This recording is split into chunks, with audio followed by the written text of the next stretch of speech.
جان رکھو کہ دنیا کی زندگی محض کھیل اور تماشا اور زینت و آرائش اور تمہارے آپس میں فخر و ستائش اور مال و اولاد کی ایک دوسرے سے زیادہ طلب و خواہش ہے۔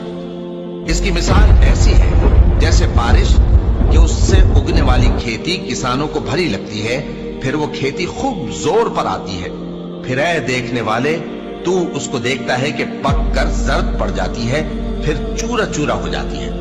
اور آخرت میں کافروں کے لیے عذاب شدید اور مومنوں کے لیے اللہ کی طرف سے بخشش اور خوشنودی ہے۔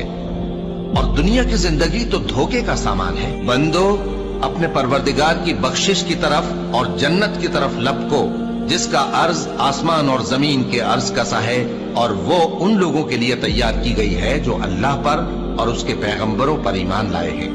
یہ اللہ کا فضل ہے، جسے چاہے عطا فرمائے، اور اللہ بڑے فضل کا مالک ہے۔